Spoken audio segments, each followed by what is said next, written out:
responsabilidade muito grande estar aqui hoje à noite. Levante suas mãos. Não desconsiderando as oportunidades, mas considerando muito mais, amado, a responsabilidade de falar aquilo que Deus quer que eu fale.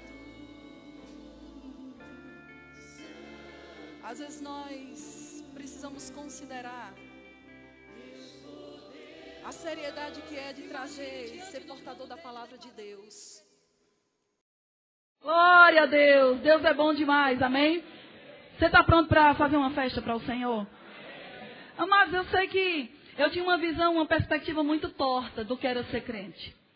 E muitas vezes eu não queria ir para a igreja, ou quando pessoas que eram próximas minhas, que haviam se convertido, me chamavam para a igreja, eu disse, eu tenho que aproveitar a vida. Esse é o pensamento que nós temos quando nós não conhecemos a palavra. Mas quando eu me converti e provei, a Bíblia diz, provai e vede que o Senhor é bom, não é? Às vezes a gente está exercendo esse versículo de uma maneira tão errada, colocando como se fosse Deus em prova, mas não é isso não. Esse provar é experimentar. Experimenta e vê que o Senhor é muito bom. Sabe, é como às vezes uma comida que às vezes a gente olha para ela e diz assim, nossa, eu não gosto disso não. Você já comeu? Não. Como é que você pode dizer que não gosta se você nunca provou? Sabe, existem coisas em Deus que nós não estamos tocando, porque não temos provado. Existem coisas, amado, que nós vamos ver nesses últimos dias que nós ainda não vimos. E muitas vezes nós estamos com medo do esquisito, do diferente, ou simplesmente daquilo que contraria a nossa própria razão, só porque nos tira de uma área de conforto. Mas deixa eu te dizer uma coisa. A Bíblia diz que Deus nos chamou para andarmos em novidade de vida. É uma vida nova. Não tem nada a ver com o que você conhecia. É algo novo vindo da parte de Deus, amados. É um estilo de vida totalmente diferente. Amém? E nós precisamos aprender a provar essas coisas. Nós precisamos aprender a fechar o nosso guarda-chuva e deixar a chuva de Deus molhar a nossa vida. Nós precisamos dar passos de ousadia de sair do barco e começar a andar no sobrenatural de Deus, porque esse é o estilo de vida que Deus tem para nós. O sobrenatural. Olhe para a pessoa que está do seu lado e diga para ela, andar no sobrenatural. Diga para ela, Deus está te chamando para andar no sobrenatural, criatura. Amém. Eu não quero, mas eu não saí, não vim para essa vida para viver do mesmo jeito.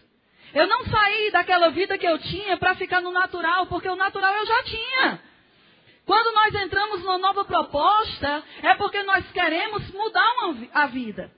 Então, se nós já entramos nela, então vamos aproveitar. Amém? Existem coisas que nós precisamos aproveitar que estão disponíveis em Deus. E sabe, amados, nós não somos pessoas, mesmo que nós tenhamos uma mente, uma razão, raciocínios, imaginações, pensamentos, a Bíblia diz que o novo homem, ele não é conduzido por essas coisas. Porque o novo homem, ele é conduzido pelo Espírito. A vida de Deus está dentro do nosso Espírito.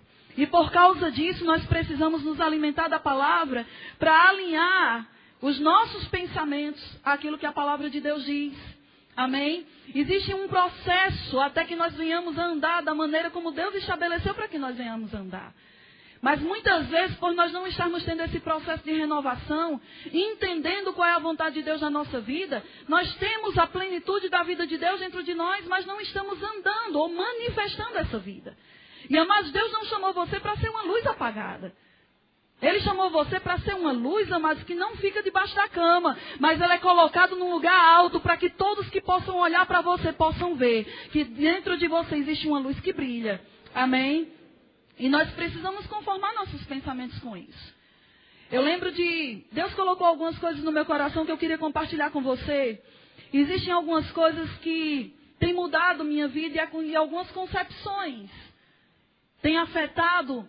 Essas concepções têm afetado a minha vida. Mas eu queria compartilhar com você, antes de nós entrarmos na palavra, propriamente, uma experiência que eu tive há mais ou menos um mês atrás. Eu não sou muito de ter sonhos. Na realidade, deixa eu colocar assim. Eu sonho muito, mas quando eu digo assim, sonhos de Deus. Eu conto nos dedos das mãos quantas vezes eu sonhei um sonho e Deus falou comigo através daquele sonho. Então eu sei quando Deus fala comigo através de um. Sabe, quando Deus te dá um sonho, Ele não vai deixar você confuso. Amém? Quando Deus quer falar com você através de sonho, Ele não vai dar um sonho para você procurar interpretação com outra pessoa. Se você está sonhando coisas e você não sabe o que é que significa, é porque você comeu muita pizza antes de dormir. Amém. Deus não tem interesse de falar com você e deixar você confuso. Deus vai falar no nível que você vai entender. Amém. Então, se você tem sonhado coisas, eu já vi pessoas chegando para mim, irmã Sâmia, o que é que significa isso? Eu digo, mas se você não sabe, eu não sei também não. Coloca aquilo na prateleira, esquece aquilo. Porque se tudo aquilo que é de Deus, amado, Ele vem com clareza, com entendimento. Deus não é um Deus confuso. Deus é um Deus claro e Ele é um Deus simples. Amém? Deus é tão bom que a Bíblia fala, lá em Hebreus, que Ele diz assim, que Ele nos falou de muitas formas, de muitas maneiras, aos pais pelos profetas, mas agora Ele nos fala pelo Filho. Amém? Mas eu digo agora, na nova aliança, no tempo que nós estamos vivendo, na dispensação do Espírito, os dois meios de comunicação que Deus tem conosco é a sua palavra e o seu Espírito. Amém? E o Espírito Santo e a palavra, elas sempre concordam entre si. O Espírito Santo não está correndo de um lado e a palavra correndo de um outro. Eles estão andando juntos. Então, tudo que um fala, confirma no outro. Amém? E há um mês atrás, mais ou menos, eu tive um sonho. Eu estava me preparando para... Nesse sábado, nós estávamos tendo um evento na minha igreja. E eu fui tirar um cochilo à tarde. Nesse soninho que eu tirei, eu tive um sonho. E esse sonho era mais ou menos assim. Era como se eu estivesse num ambiente parecido como esse. Mas dava um entendimento que era como se fosse uma sala de aula. Porque tinha carteiras, né, aquelas cadeiras com braço. Havia uma plataforma não tão alta como essa. E tinha uma ceia, uma mesa de uma ceia preparada. E havia muitas pessoas naquele lugar. E naquele momento, eu estava naquele lugar, mas era como se eu tivesse apenas como observadora. Eu não estava fazendo parte do contexto daquilo que estava acontecendo. Eu estava ali observando. As pessoas não me viam. Eu conseguia vê-las, mas elas não me viam. E naquele lugar, no meio daquelas pessoas, haviam muitas pessoas conhecidas. Pregadores. Homens e mulheres. Alguns conhecidos na sua região, outros conhecidos de uma maneira nacional, outros conhecidos de uma maneira internacional. E à medida que aquelas pessoas conversavam, não tinha começado o culto ou a aula ainda, e aquelas pessoas estavam conversando e de repente entra um homem. E esse homem também era um homem conhecido. Eu não sabia o nome dele, mas eu sabia pela fisionomia que ele era uma pessoa conhecida. E logo ele começou a fazer parte daquele contexto daquelas pessoas. Mas na hora que eu olhei para aquele homem, eu senti um freio dentro de mim. E ele começou a observar pessoas ali e ver quem era que estava um pouco afastado. E ele chegava exatamente para aqueles que estavam um pouco desligados. E ele chegou para um rapaz, que ele estava meio isolado, e começou a conversar com ele. Quando ele começou a conversar com esse rapaz, aquele homem, quando eu olhei para ele, a parte física dele é como se tivesse sumido. E eu tive uma visão do que era que estava dentro dele. E na realidade era um demônio horrível. Ele era um demônio simplesmente horroroso. Eu nunca vi um ser, uma criatura tão terrível e tão feia na minha vida. Mas ele envolvia aquele rapaz com palavras. Ele envolvia aquele rapaz com coisas e aquele rapaz ficava como se fosse deslumbrado por aquilo que saía pela boca dele. E eu sabia que por mais que eu tentasse fazer alguma coisa para chamar a atenção daquele rapaz, eu não conseguiria porque não estava ali realmente. Era como se aquilo fosse uma visão. Eles não conseguiriam me ouvir, eles não conseguiriam me ver. E eu sabia que se aquele homem tirasse aquele rapaz daquele ambiente, aquilo seria a ruína dele. E amados, aquele homem simplesmente começa a conduzir aquele rapaz. E na hora que aquele rapaz coloca o pé do lado de fora, na linha, do lado de fora daquele ambiente, ele simplesmente é tragado, arrebatado para um lugar. E eu vou junto. É como se pelo Espírito eu pudesse ver e pudesse estar exatamente no mesmo momento, no mesmo lugar, no mesmo tempo. E ele é levado para um lugar sombrio. E naquele lugar sombrio, aquele rapaz é estraçalhado. Ele é simplesmente destruído. E foi uma coisa tão real e tão viva dentro de mim, que eu acordei com todas as sensações daquele sonho. E quando eu acordei, eu ouvi nitidamente 2 versículos dentro do meu espírito. Eu escutei aquele versículo que se encontra lá em... você não precisa abrir. Se encontra lá em 1 Timóteo, capítulo 3, que diz que nos últimos dias, muitos apostatarão da fé por obedecerem a ensinos de demônios. E o outro versículo se encontra em 1 Pedro, capítulo 5, que diz, vigiem e orem, porque o diabo, vosso adversário, anda em derredor como um leão procurando alguém para tragar. E quando esses versículos se levantaram dentro de mim, eu disse, Senhor, o que é que isso significa? E o Senhor começou a trazer algumas coisas dentro do meu coração. E Ele disse, hoje nós estamos vivendo uma guerra santa. Nós estamos vivendo um tempo onde muitas doutrinas, onde muitas vertentes, onde muitas coisas têm se levantado. Hoje as pessoas não se desviam mais, não é nem tanto por causa dos apelos do mundo, mas é por causa de muitas doutrinas que se levantam para trazer a leviandade do Evangelho e da vida de Cristo, fazendo com que as pessoas vivam deliberadamente, entregues ao engano do pecado, achando que a graça de Deus pode e cobre esse estilo de vida leviano. Hoje, amados, você não precisa ter tantos apelos para ir para o mundo, porque as próprias doutrinas erradas já têm incentivado o povo a viver de uma maneira leviana. E o Senhor falou para mim, muitas coisas se levantarão nesses dias. Muitas falsas doutrinas.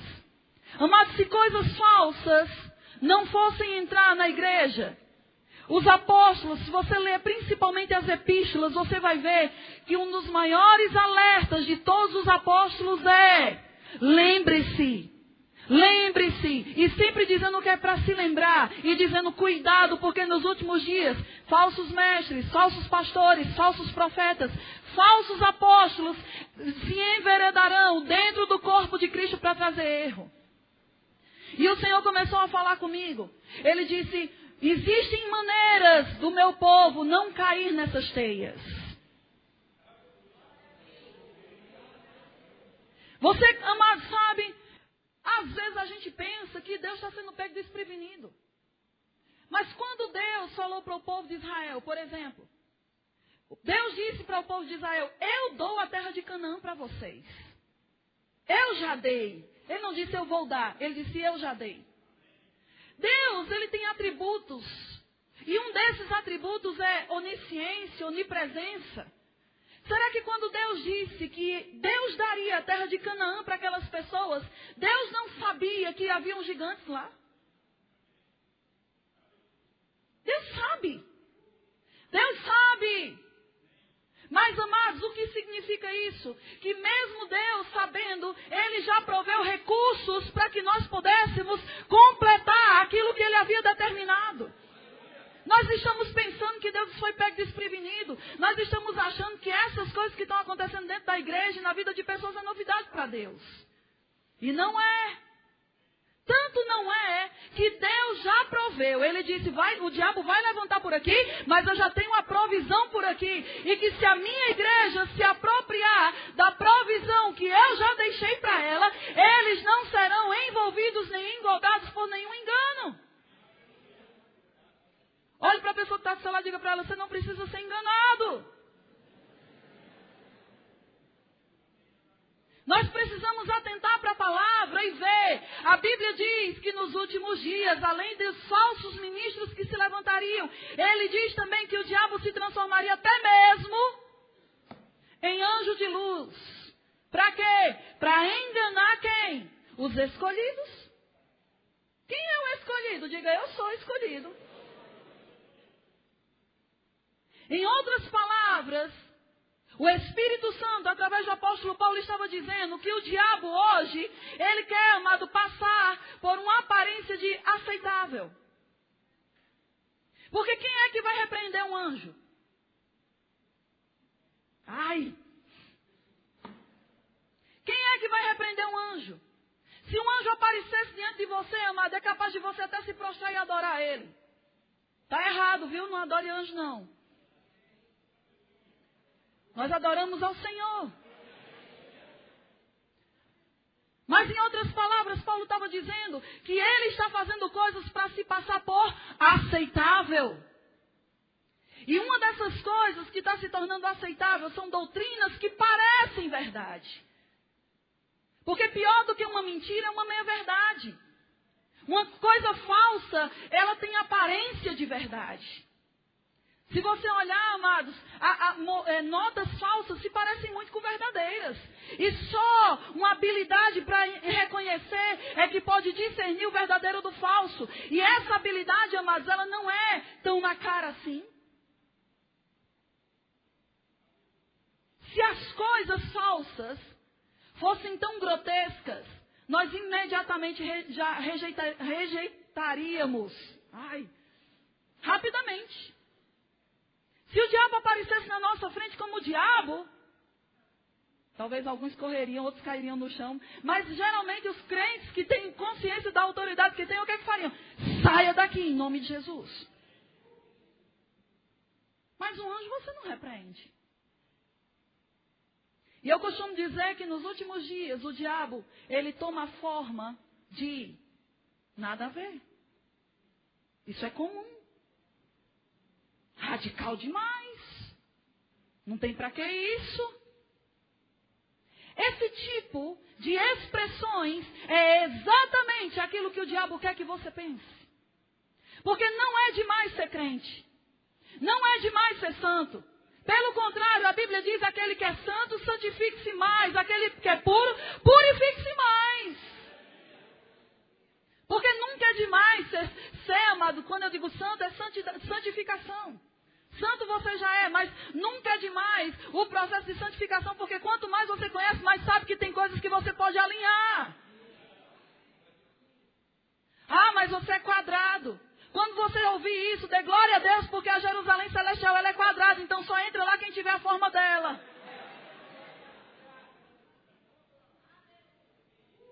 Nós temos que entender que nós não estamos vivendo qualquer tempo. A Bíblia diz que os últimos dias seriam tempos difíceis. E por que nós queremos mudar essa consciência se a própria palavra diz que não tem como mudar? E o que nós podemos fazer? Nós podemos mudar nós. Para quê? Porque a Bíblia diz em Isaías que as trevas cobrirão a terra, a escuridão os povos, mas sobre nós brilha a glória do Senhor. Você não pode mudar o sistema do mundo, mas você pode mudar o seu estilo de vida. Você pode mudar a sua concepção. Você pode mudar, amado, a sua vida e alinhar ela de tal maneira com a palavra que poder vai estar fluindo da sua vida e você não vai ser tragado com esse mundo. Vai faltar para todo mundo, mas para você não faltará. Porque existe uma provisão de Deus para aqueles que perseveram na palavra. E isso não vem, amado, simplesmente por aparência de crente. Você não se torna crente porque você está batendo seu ponto todos os dias no culto. Você se torna crente quando você vê as tentações. E todo mundo aqui tem desejo. Se você disser que não tem desejo, você já morreu. Todo mundo tem desejo. E todo mundo passa por tentações. Porque por causa dos desejos. Mas a Bíblia diz que nós podemos frear. Mas porque nós não estamos conseguindo frear essas coisas. Porque o que é uma tentação? São, amados, são pratos que são nos postos nas nossas frentes de coisas que nós queremos. E muito. Porque se não fosse algo que você não quisesse, não seria uma tentação. Você não vai ser tentado com bebidas se você nunca teve problema com ela. Você nunca vai ser tentado com droga se você tem horror à droga. Você nunca vai ser tentado por prostituição se você nunca foi preso a ela. Você não é tentado naquilo que você não gosta. Porque tentação é exatamente o prato sendo oferecido para você por um caminho mais fácil, que não é o caminho de Deus. E geralmente é uma coisa que você quer e gosta muito. E quando eu falo sobre tentação, geralmente as pessoas, elas já têm uma conotação de aplicar para as coisas de pecado sexual.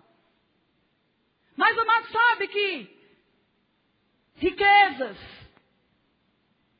ou vaidades, ou coisas também, amados, pode estar dentro das áreas de tentações.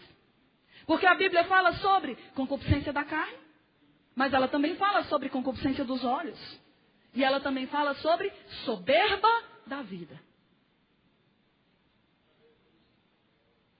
Então nós temos que vigiar as motivações do nosso coração. E o que eu acho interessante é que quando Deus estabelece e cria o homem, e coloca o homem no jardim, a Bíblia diz que Deus só tinha dado uma única restrição para aquele homem, que era o quê? Não comer da árvore do conhecimento do bem e do mal. Agora, se você ler, nós não temos tempo para ler tudo, mas se você depois chegar em casa e ler, tudo que Deus havia colocado dentro do jardim, tudo, todas as árvores, se você prestar atenção, você vai ver que elas tinham as mesmas características da árvore do conhecimento do bem e do mal. E por que o homem foi exatamente para a árvore do conhecimento do bem e do mal? É exatamente porque deu ouvidos a argumentos. Porque a Bíblia diz que a árvore do conhecimento do bem e do mal, o fruto era agradável aos olhos. Era árvore boa para dar entendimento. Se você for olhar, as árvores que Deus havia colocado no jardim também eram agradáveis aos olhos.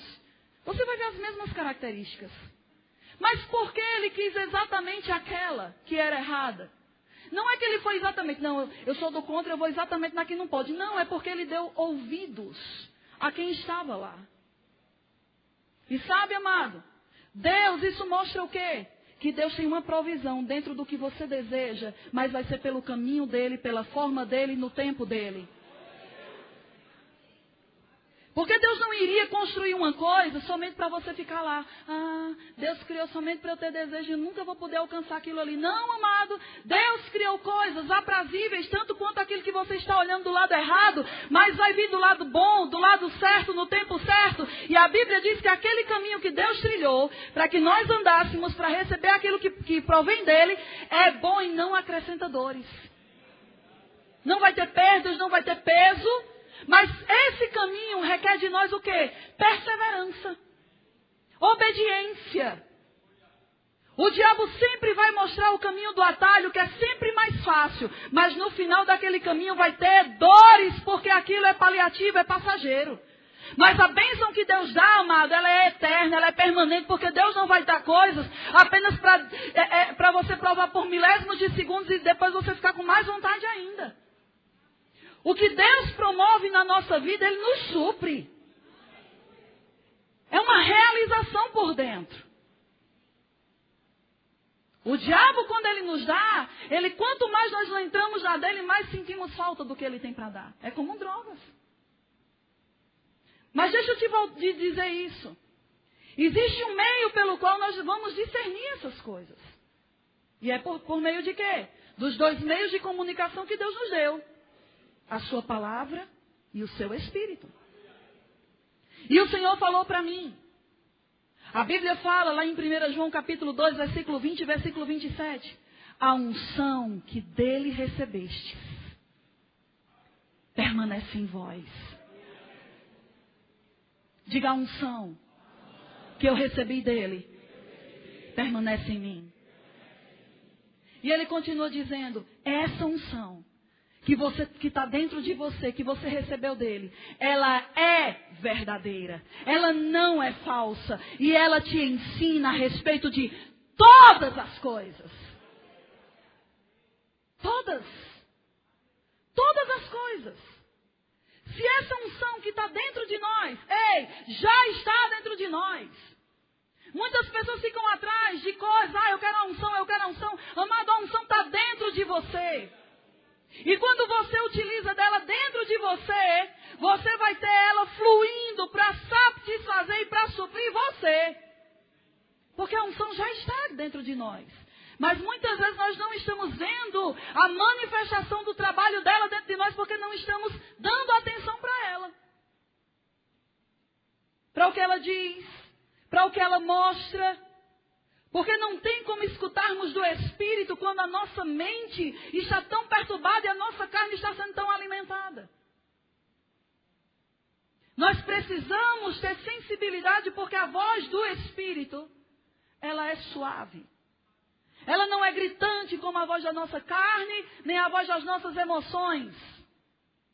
Não tem como você viver que nem uma barata tonta correndo para lá e para cá e estar discernindo coisas, se você não se aquietar.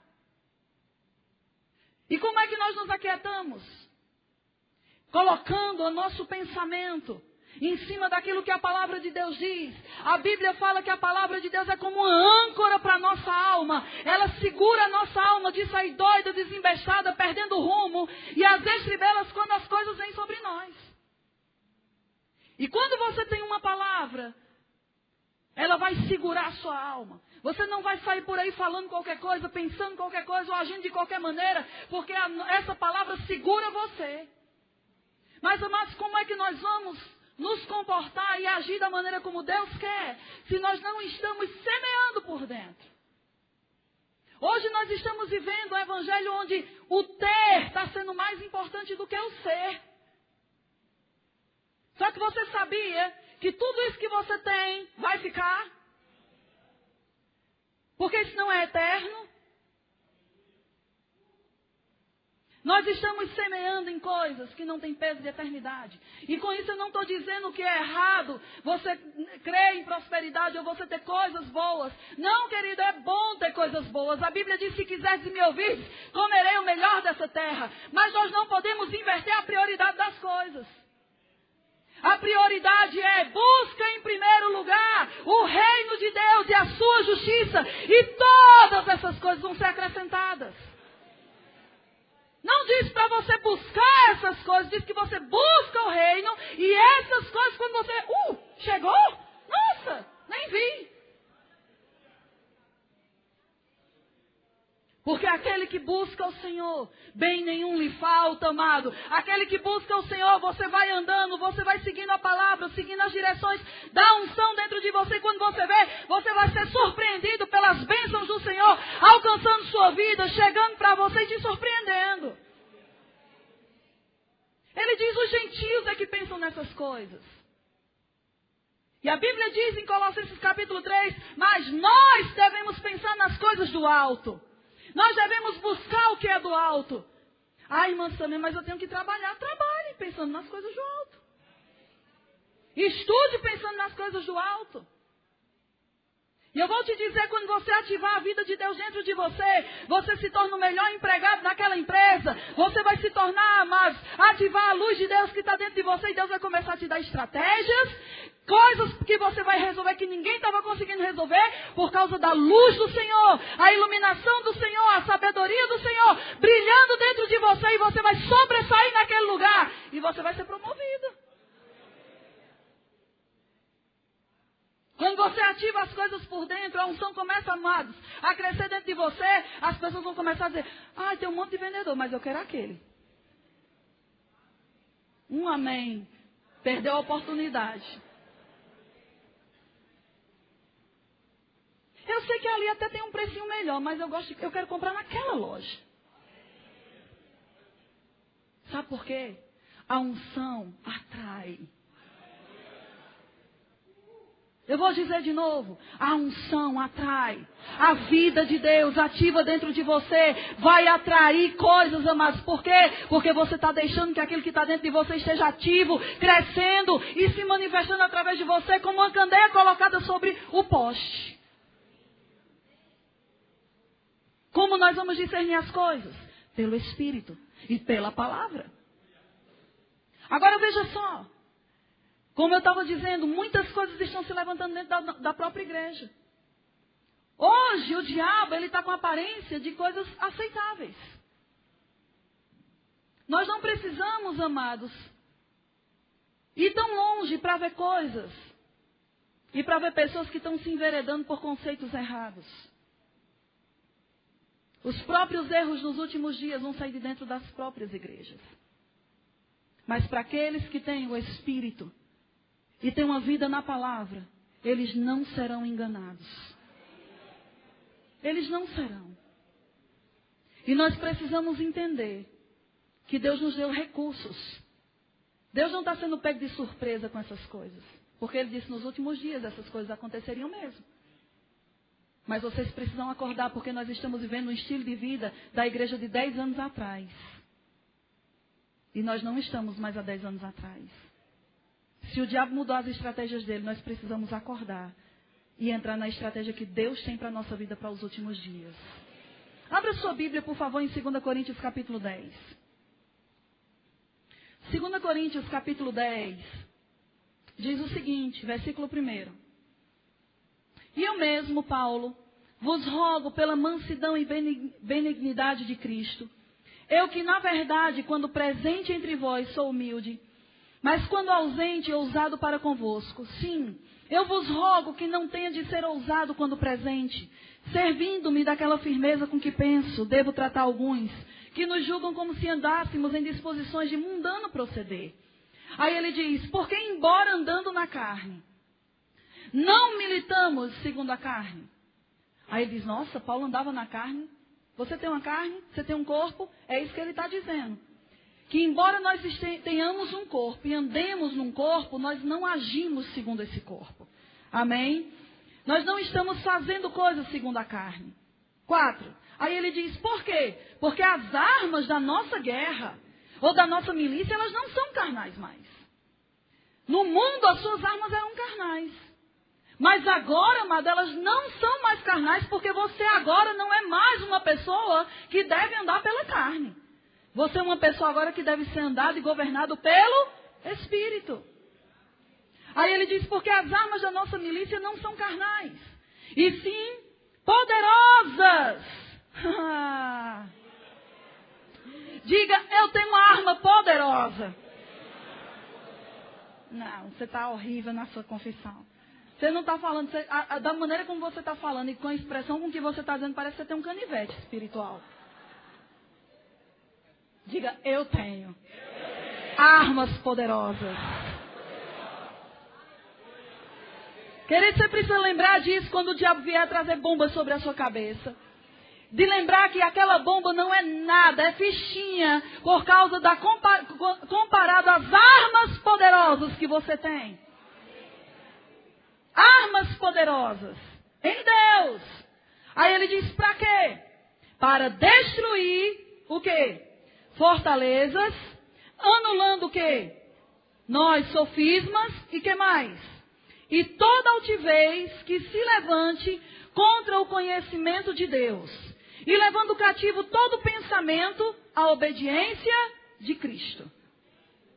Então ele diz que essas armas poderosas que nós temos em Deus, ela é poderosa para destruir coisas. Que coisas são essas? Altivez, fortalezas e sofismas. Amém? Agora veja só. Fortalezas são ideias falsas, argumentos falsos. Altivez são arrogâncias, presunções que se levantam dentro. E geralmente essa altivez, ela está baseada em alicerces egoístas. E fortalezas são argumentos e raciocínios pelo qual um disputador esforça-se para fortificar ou para estabelecer a sua opinião. Agora veja só uma coisa. A Bíblia diz que essas armas que nós temos, ela vai trabalhar exatamente em que área da nossa vida? Na mente.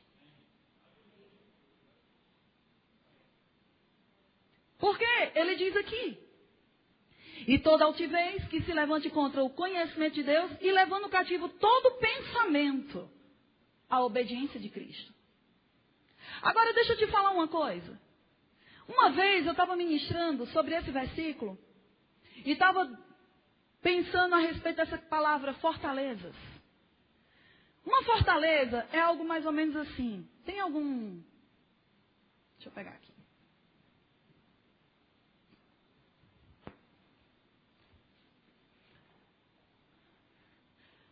Vem cá, Areta, tu vai ser minha cobaia.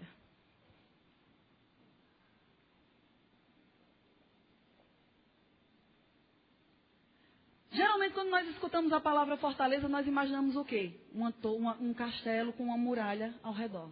Não é? É exatamente isso. Uma fortaleza é um lugar fortificado. altamente protegido. Eu sei que aqui não tem algo que vai fazer isso, mas imagina que é como se fosse o quê? É como se fosse uma fortaleza que cerca todo o seu entendimento, toda a área da sua mente e dos seus pensamentos, ele blinda. Porque aí, quando você está com uma fortaleza, quando você está altamente protegido, mas não no sentido bom da coisa, mas no sentido ruim. Quando existe algo que te blinda a tua mente, isso significa que tudo que você escuta, aquilo bate naqueles conceitos errados e não penetra ao ponto de renovar a sua mente segundo aquilo que a palavra verdadeiramente diz. É algo que te impede tanto de entrar, como também de sair, porque tudo que você consegue enxergar é apenas os seus próprios argumentos. Obrigada. Você está entendendo? É como se fosse uma proteção, é como se fosse algo altamente fortificado que te impede de enxergar, de ver que existe uma outra verdade. Vamos colocar assim. Existe a verdade de Deus, que desbarata aqueles argumentos que estão sendo maquinados, em que você está fortalecido neles. Essas fortalezas tanto impedem da palavra entrar, como impede aqueles argumentos errados de sair. Porque quando você começa a olhar, tudo que você consegue enxergar são as suas razões, são as suas vontades. Vocês estão entendendo, queridos? São coisas que se fortificaram dentro de você. E que você não consegue enxergar de outra maneira, por mais que as pessoas falem com você, te aconselhem, por mais que você escute palavra, por mais que você venha para a igreja. Mas existe uma solução para isso, e graças a Deus que existe, porque a Bíblia diz que as armas que Deus nos deu, elas são poderosas em Deus para destruir esse tipo de coisa. Agora a pergunta é, como uma pessoa que está numa fortaleza vai usar uma arma se ela não sabe que ela está dentro de uma fortaleza? Não é? É aí que se levanta uma coisa, mas que todo crente tem que ter a partir do momento que ele nasce de novo. É uma consciência de consagração. Porque quando você está errado e firmado em coisas erradas, mas se você tem sempre uma atitude de se expor para Deus e de ter uma atitude de se consagrar ao Senhor, você vai dar uma habilidade para Deus cavar, explodir, dinamitar aquela fortaleza e tirar você de dentro daquilo ali. Você está entendendo? Mas hoje em dia não existe mais esse tipo de entrega. As orações que tem é só oração de petição. Ah, porque eu quero isso e quero agora.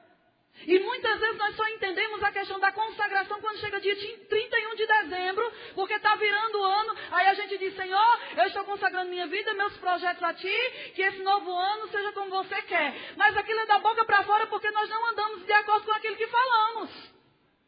Porque todos os dias nós temos decisões para tomar, e a última pessoa que nós estamos perguntando o que temos que fazer é o Senhor.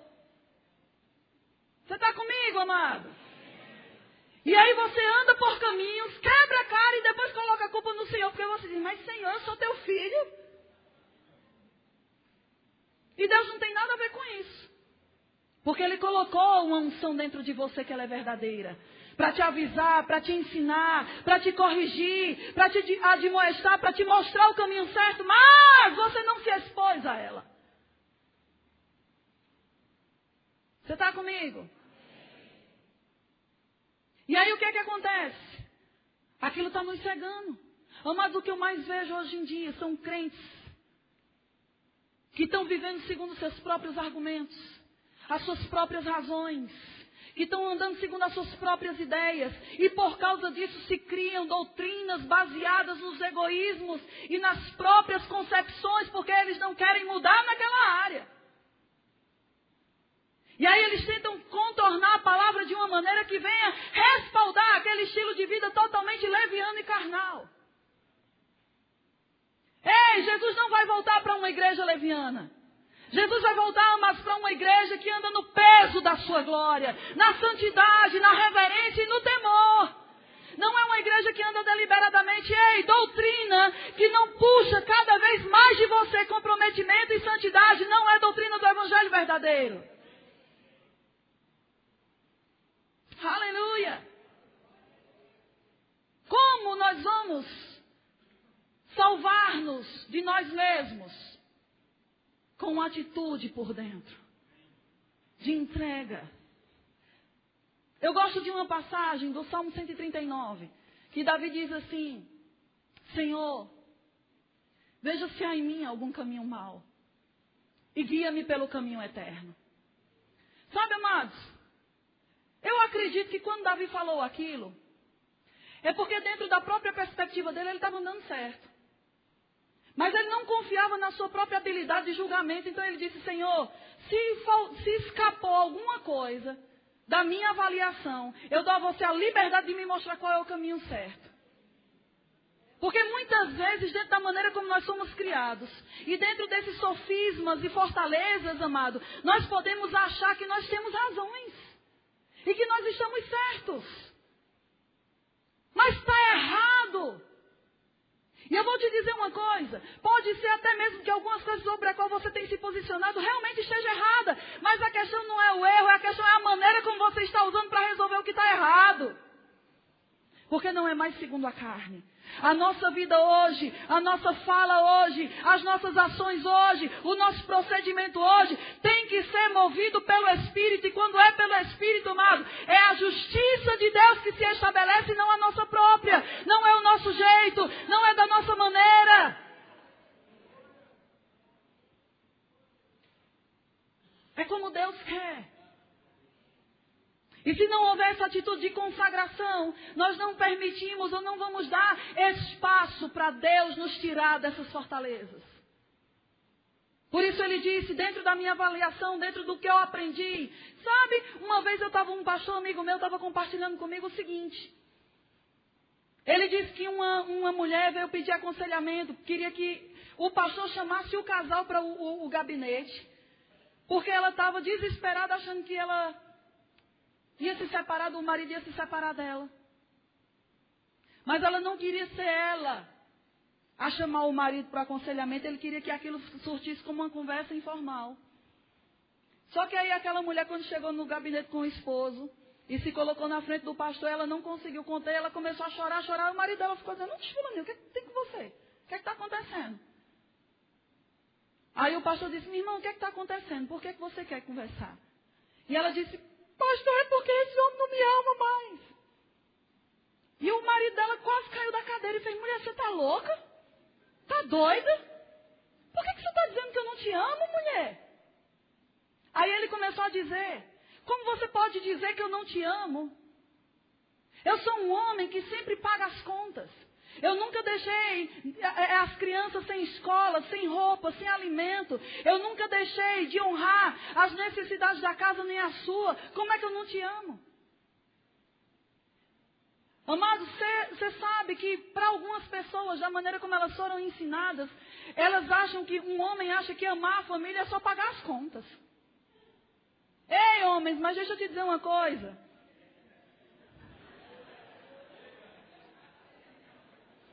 Você não demonstra amor só pagando conta. Se você não abrir sua boquinha e disser para a sua amada, dizendo: linda, chuchu, benzinho, eu te amo, ela não vai, amada, adivinhar o que está passando dentro da sua cabeça. Mas deixa eu te dizer uma coisa. Dentro da concepção daquele homem, ele achava que amar a esposa era simplesmente não deixar faltar nada dentro de casa. De uma certa maneira, sim. Mas não é tudo. Mas por que ele estava com a consciência tranquila quando, por exemplo, o pastor chegava na igreja e lia aquela passagem de Efésios quando diz: maridos, amai as vossas mulheres. Ele estava com a consciência tranquila. Porque ele dizia: eu estou pagando minhas contas, eu estou amando minha mulher. Você está entendendo o que eu estou dizendo? É por isso, amado, que nós precisamos nos consagrar. Porque muitas vezes, dentro da maneira como nós somos criados, nós temos concepções que podem até ser um pouco certas, mas não é a verdade inteira. E se Deus não estiver envolvido com a sua vida para alargar a tua visão, você vai seguir preso nos seus próprios argumentos e fortalezas que te impedem de provar da plenitude que Deus tem para a sua vida. Você está comigo? Agora abra a sua Bíblia. Lá em 1 Coríntios capítulo 2. Aleluia. 1 Coríntios capítulo 2, vamos começar no versículo 1.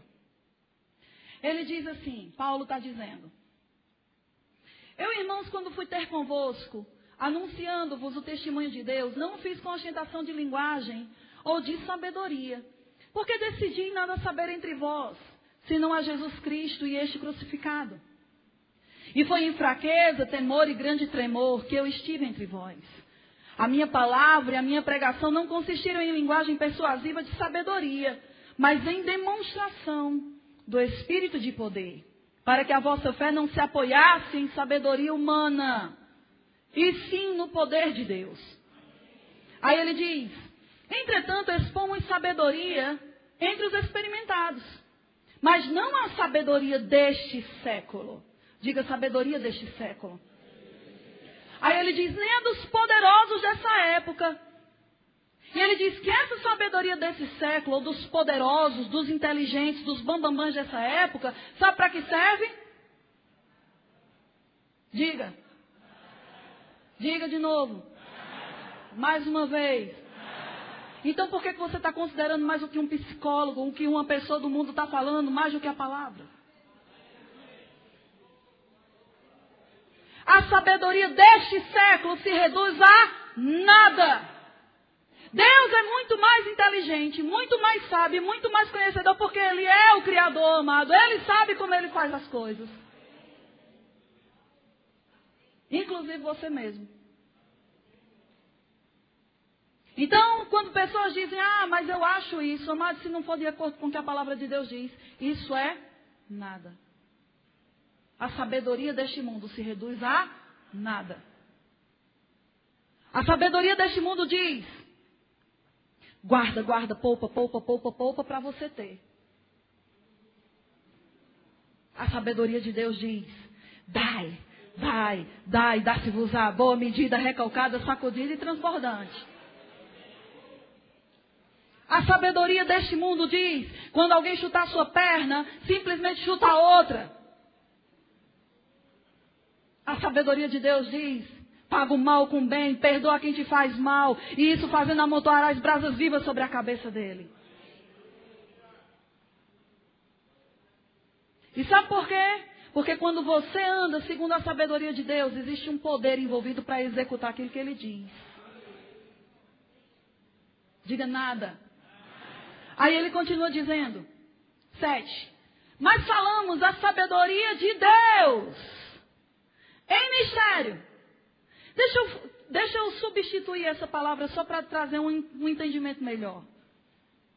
Aqui ele está falando sobre duas sabedorias. Vou substituir a palavra sabedoria por propósitos.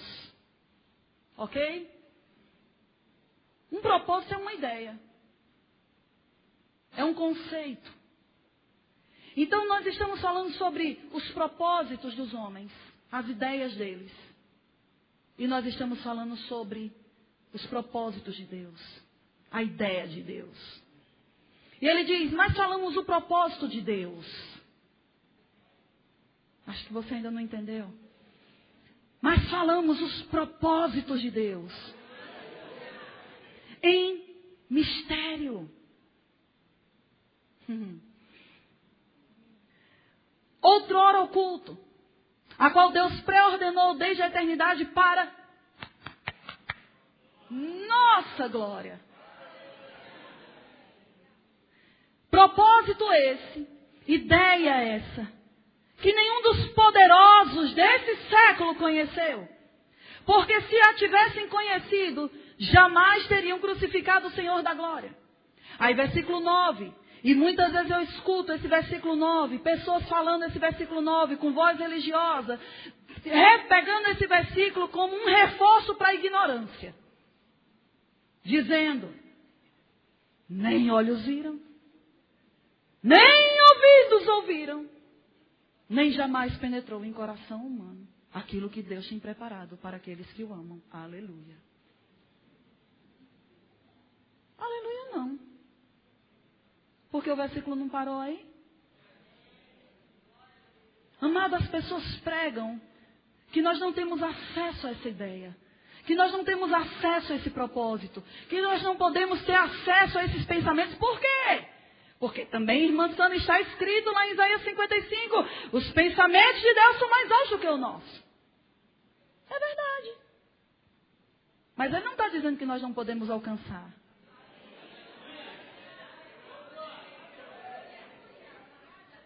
E outra coisa, aquele contexto está falando com ímpios. Você é ímpio? Se você for, você precisa nascer de novo. Hoje nós estamos abrindo o convite para você receber Jesus. Então isso significa que os pensamentos de Deus, eles até são altos, mas amados, para os filhos, o caminho está aberto para que nós possamos entrar e conhecer. Diga para a pessoa que está do seu lado, depois do versículo 9, vem o 10.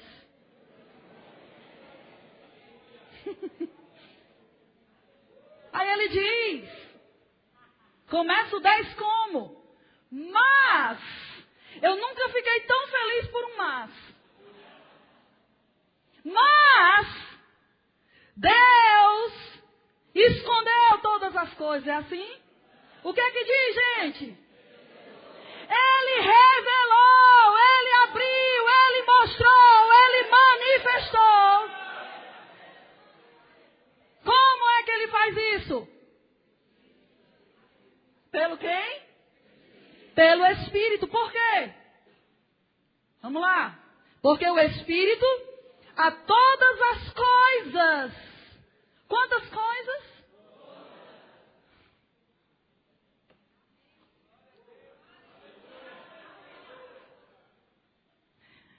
Todas as coisas Ele penetra? Todas? Todas elas?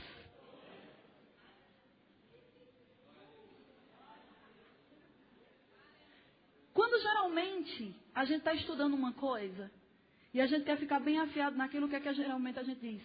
Cara, eu preciso ir fundo nisso.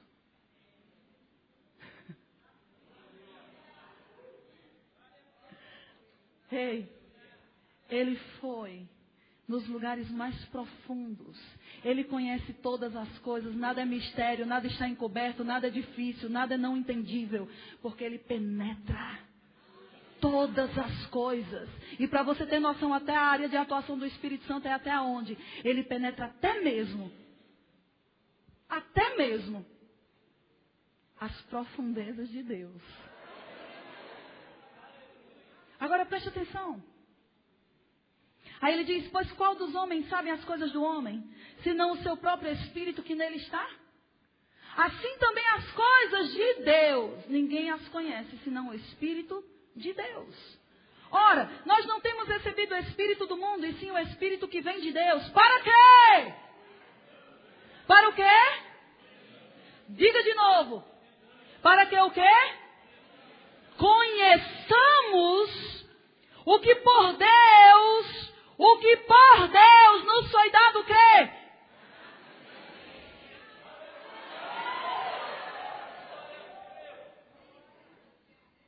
O que Ele nos deu de graça. O que Ele nos deu pela graça. Porque existem coisas que nós não estamos conhecendo. E amado, você nunca vai usufruir do que você não conhece. Você nunca vai provar do que você não sabe que existe. Você nunca vai andar naquilo que você não sabe que você pode, tem e faz. Então nós vimos que as armas da nossa milícia, elas não são carnais, mas elas são poderosas em Deus para destruir fortalezas, anulando sofismas e toda altivez que se levanta contra o conhecimento de Deus. Então eu vou te dizer uma dessas armas qual é. Uma dessas armas é a sabedoria de Deus em mistério. Essa palavra mistério é a mesma palavra para 1 Coríntios que diz que quando nós falamos em outras línguas, nós não falamos segundo o nosso entendimento, mas nós falamos mistérios com Deus.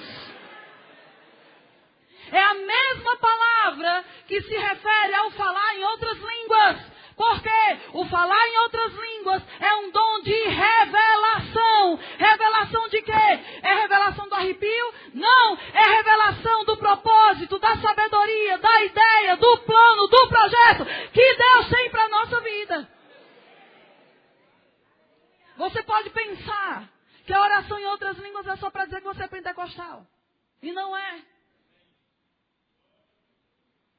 Deixa eu te dizer uma coisa. Posso usar vocês dois de cobaia? Vem aqui na frente, por favor.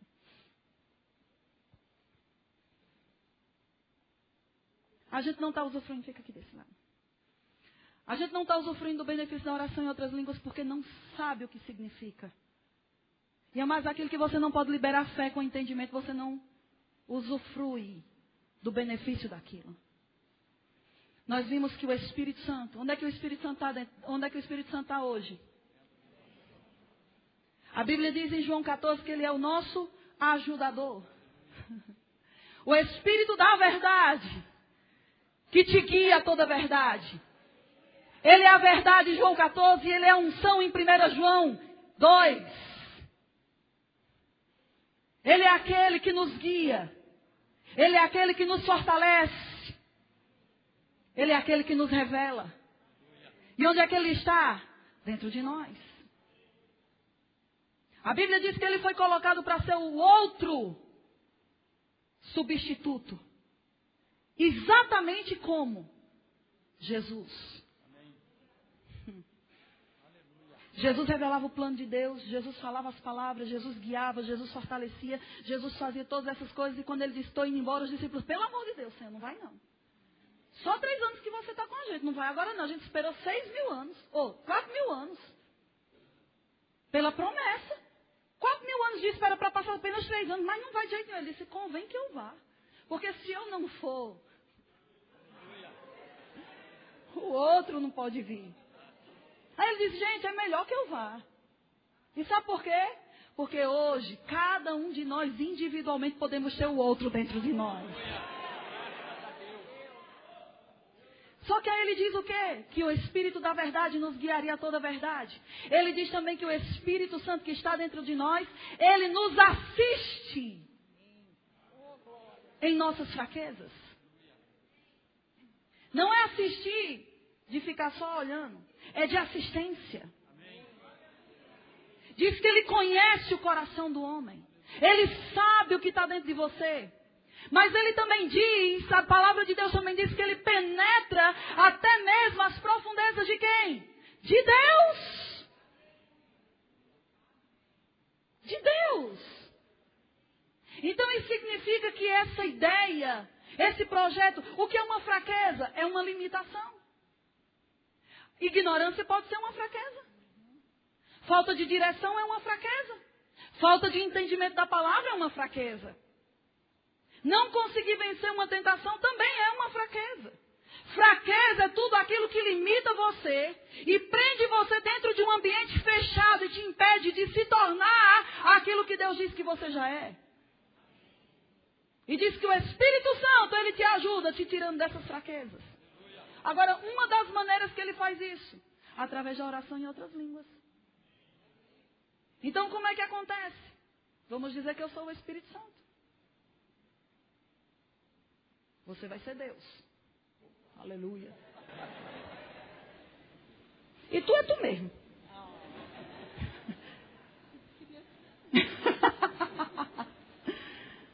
E aí o que é que acontece? Ela está confusa, está lendo a Bíblia e não está entendendo. Tem direções para tomar, tem decisões para tomar e não sabe nem para onde é que corre.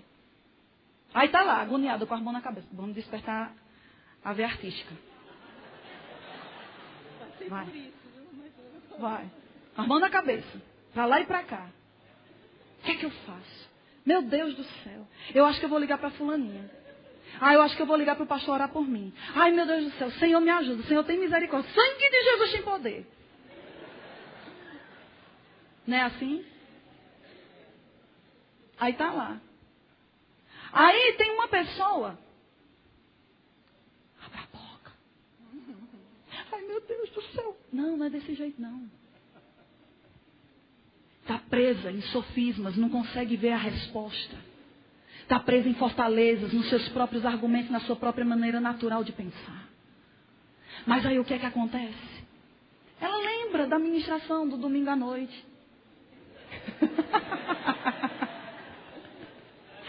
E ela já sei. Eu tenho que orar em línguas. Começa a orar em línguas. Continua. Pronto. Aí ela começa a orar em línguas. Quando ela começa a orar em línguas, o que é que o Espírito Santo faz? Ele começa a assistir ela. Mas começa a assistência. Ele começa, não é que ele não sabe, é só para você ter uma ilustração de saber como é que acontece. Ele começa a colher as informações. Ela precisa de resposta aqui. Ela precisa de direção aqui. Ela precisa disso e aquilo. E aí o que é que ele pega? Mas ele é como um pendrive. Ele coleta as informações.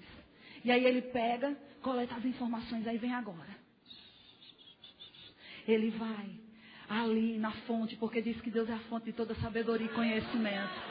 A Bíblia diz que todos os nossos dias já foram escritos, amados. Diz que o projeto foi Deus quem fez. Diz que eu é que sei que pensamentos eu tenho a vosso respeito. Pensamentos, planos, propósitos de paz e não de mal. Para dar o fim que você deseja.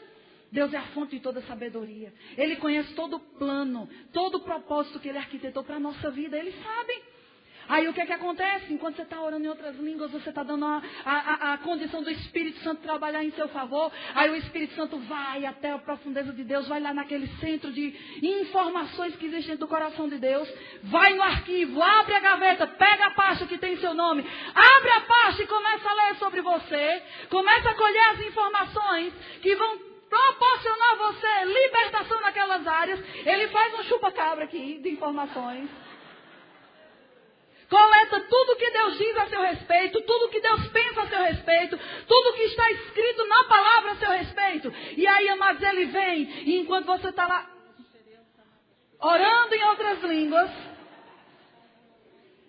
você está se edificando. E como é essa edificação? É porque agora você deu a ele a condição de quê? De agora começar a liberar aquelas informações dentro de você.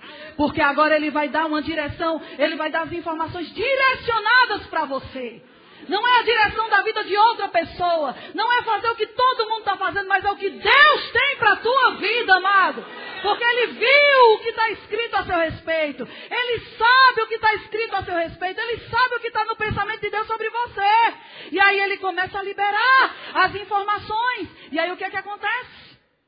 Aquilo que o seu olho não viu, você passa a ver. Aquilo que o seu ouvido não está ouvindo, você passa a ouvir. E aquilo que você não estava entendendo, você começa a entender por causa das informações que começam a ser liberadas dentro de você pelo Espírito.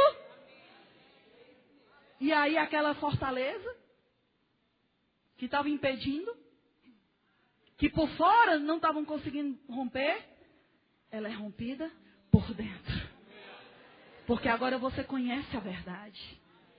E quando você tem iluminação da verdade, você se posiciona contra aquela fortaleza.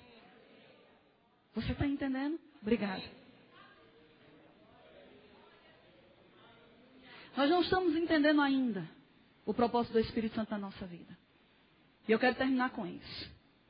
Abra sua Bíblia em Gênesis capítulo 1. O Espírito Santo é para nossa dispensação. Ninguém teve o privilégio de ser habitado por Ele na velha aliança. Isso é benefício nosso. Então, se é benefício nosso, nós precisamos entender como Ele funciona. Como é que Ele faz as coisas. E o que é que Ele é. Ele não é um arrepio, Ele não é uma nuvem, Ele não é uma pomba. Ele não é você caindo no chão. Ele é uma pessoa. Ele é a terceira pessoa da Trindade. Amém? Ele é uma pessoa divina. E nós precisamos entender que se Deus criou coisas para nossa dispensação, era exatamente por causa das coisas que aconteceriam nos nossos dias. Como recursos para que a igreja não fosse envolvida nem tragada pelas coisas que aconteceriam nos últimos dias. É tanto que as línguas é apenas para nossa dispensação. Se você vê lá em 1 Coríntios capítulo 13, o capítulo que fala sobre o amor, no versículo 8 ele diz que as línguas cessarão. Então significa que se existe uma coisa que foi criada só para nossa dispensação, é porque é um recurso necessário. Amém? Agora, deixa eu concluir com isso. Quando eu tive o entendimento disso aqui, que eu vou falar para você agora, isso tem mudado minha vida. Porque muitas vezes nós falamos sobre o Espírito Santo, mas de uma maneira muito etérea, assim, muito abstrata. Mas olha só uma coisa. Gênesis 1, versículo 1 diz: no princípio criou Deus o quê? Os céus e a terra. Essa palavra Deus, deixa eu dar uma pincelada na matéria caráter de Deus aqui. Vou ser bem simples. Essa palavra Deus aqui é a palavra hebraica Elohim, que significa a pluralidade de Deus, ou seja, a trindade. No Velho Testamento, Deus tinha maneiras de se apresentar. De acordo com aquilo que ele queria fazer, ele se apresentava com um nome. Então, se ele queria se mostrar alguma coisa em relação à provisão, ele se apresentava como Jeová Jireh. Se era alguma coisa relacionada a guerras ou paz, alguma coisa, Jeová Shalom. Amém? Então, existiam coisas e maneiras como Deus se manifestava de acordo com a necessidade. Então, nós vemos que ele se apresentava, porque na Bíblia em português tudo é traduzido como Deus ou Senhor. Mas nós vemos, se formos olhar numa concordância ou numa Bíblia que tem a linguagem do hebraico, nós vamos ver nomes como Elohim, El Shaddai, Jeová. Amém? Nós vamos ver vários tipos de nomes e cada nome representa uma faceta de Deus. Amém?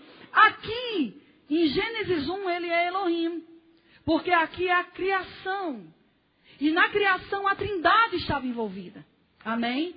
Só que a trindade são 3 pessoas, mas cada uma com uma função específica. Eles não são, um fica se intrometendo na função do outro. Eles trabalham juntos em unidade, mas cada um tem um papel a desempenhar. Você está comigo? Então diz que aqui no princípio, criou Deus os céus e a terra. Então quem foi que criou os céus e a terra, gente? Deus. Versículo 2. A terra, porém, estava como? Sem forma e vazia, e havia trevas sobre a face do abismo. Não é assim? Mas se Deus criou, foi quem criou os céus e a terra, Deus faz alguma coisa imperfeito? Torto? Vazio? Não. Houve uma distorção.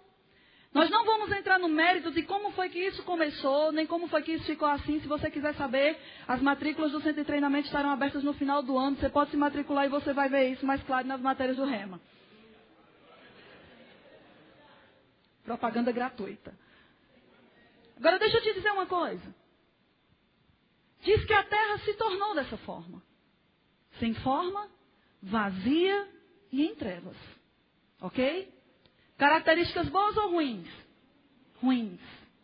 Mas olha o versículo, o restante do versículo diz: e o Espírito de Deus, o que diz o resto? Se movia ou pairava por sobre a face das águas. Deixa eu fazer uma pergunta para você. É possível o Espírito Santo estar em um lugar e esse lugar permanecer do mesmo jeito? Sim ou não? Para quem disse não, eu já disse, quando o Senhor perguntou isso para mim, eu disse exatamente isso, mas é a resposta errada. A resposta certa é sim. E eu vou te dizer por quê. Uma mentalidade religiosa que nos foi inculcada diz que quando Deus quer fazer, Ele faz. E por conta disso, nós não agimos em fé. Nós não temos ações de fazer alguma coisa, porque se Deus quiser, Ele faz. Só que nós temos um entendimento errado, porque a Bíblia diz que hoje nós somos cooperadores de Deus. Deus faz através do homem, através da sua fé. Não é a sorte.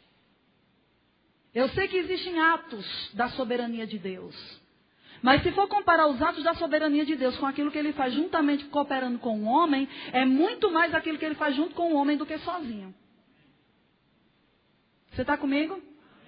Então é possível o Espírito Santo estar em um lugar e esse lugar permanecer do mesmo jeito? Sim, é possível. Porque se isso não fosse verdade, onde é que o Espírito Santo está hoje? Aonde? E por que você ainda tem que sentar aqui para aprender a palavra para se adequar a ela? Porque se ele fizesse tudo, você não precisaria estar aqui para ser moldado pela palavra. Nós nem estaríamos mais aqui, nós já estaríamos na glória, porque todos nós já estaríamos aperfeiçoados. Porque Ele está dentro de nós.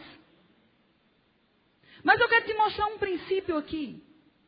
Diz que o Espírito Santo estava lá, pairando, se movendo. Mas a terra permanecia do mesmo jeito. Amém? Então isso significa que as coisas não vão acontecer só porque o Espírito Santo está dentro de nós. E aí o que é que acontece? A Bíblia diz, no versículo 3, o início dele diz o quê? Opa, só o início. O que é que diz? Disse Deus. Então houve o quê? A liberação de uma palavra. Não diz que Deus pensou. Não diz que Deus meditou. Diz que Deus falou. Deus disse. Amém? Agora, por que eu quero encerrar com isso? Preste atenção. Quem é a Trindade? Deus Pai, Deus Filho e Deus Espírito Santo. Nós vamos entender o que nós temos dentro de nós quando nós soubermos a função de cada um. Quem é Deus Pai na Trindade? Deus Pai, deixa eu colocar assim, é o arquiteto, é o projetista. Ele é aquele que idealizou e que fez o plano. Ele é a cabeça. Não estou falando cabeça do corpo, eu estou falando cabeça que gerou, que pensou, que idealizou a coisa. Deus Filho, quem é? A Bíblia diz que ele era o Verbo. E que ele se torna carne, ele se chama Jesus. Mas naquela época ele era o Verbo de Deus. Ou seja, a palavra que sai da boca de Deus. O que expressa, presta atenção. Ele é o que expressa a vontade, o propósito que está no coração de Deus.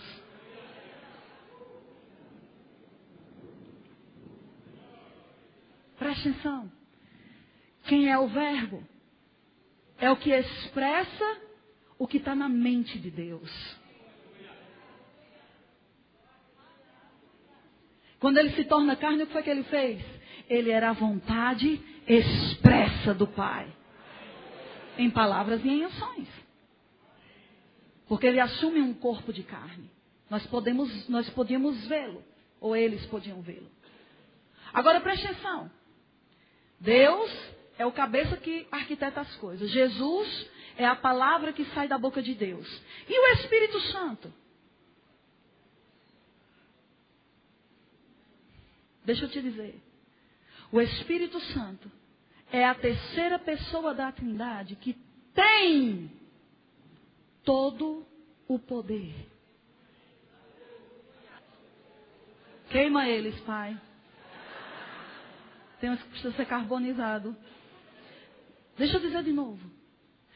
Não é errado a gente dizer o poder de Deus. Porque eles três são um. Mas, às vezes, a gente perde por não entender as funções.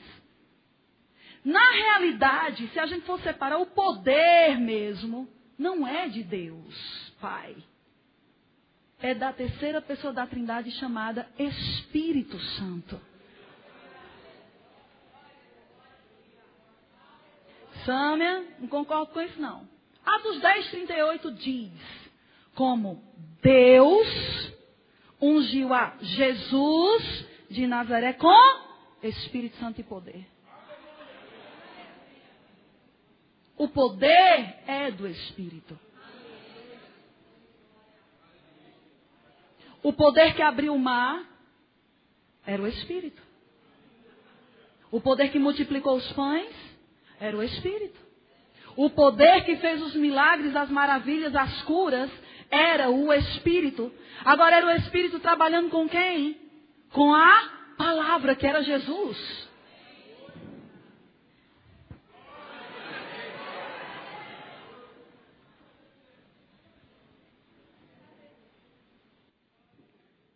Se Jesus é a expressão da vontade, do propósito de Deus, mas hoje Ele não está aqui.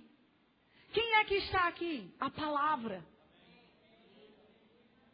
E por que nós temos a palavra? Para que nós possamos, porque a palavra é um dos meios de conhecimento da vontade de Deus. Então, quando nós pegamos a palavra e falamos a palavra, ou agimos segundo a palavra, o poder de Deus,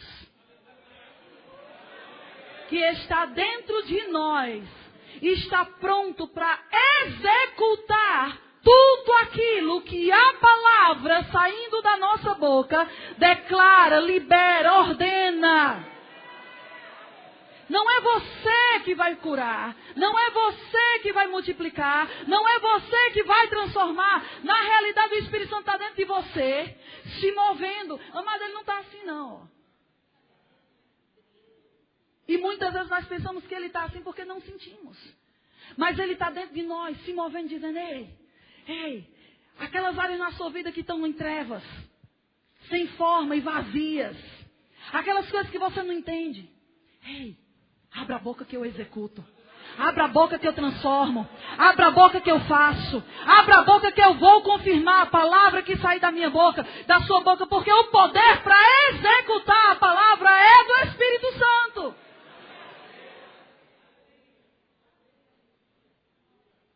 Imagina, todo o poder de Deus é da pessoa do Espírito Santo.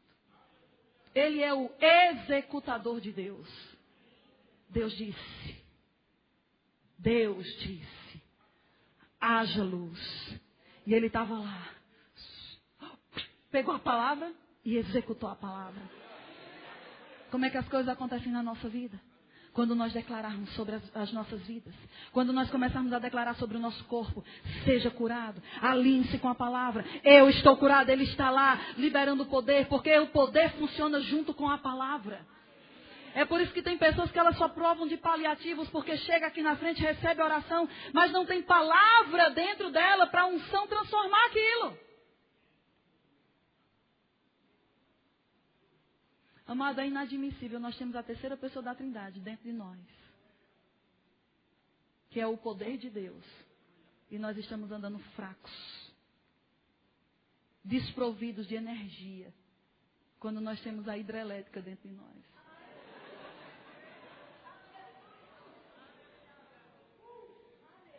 Coloque sua usina para trabalhar. Como? Abrindo sua boca. Falando em outras línguas. Liberando palavras sobre você. Você vai começar a ter atividade dentro de você. E, amado, você vai ser tirado daquele lugar de limitações, de fraquezas. E você vai começar a se conformar com aquilo que Deus diz a seu respeito. Aquilo que você é nele. Aquilo que você tem nele. E aquilo que você pode nele. Amém, queridos? Vocês foram abençoados? Quem vai orar mais em línguas aqui? Quem vai confessar a palavra mais aqui? Aleluia.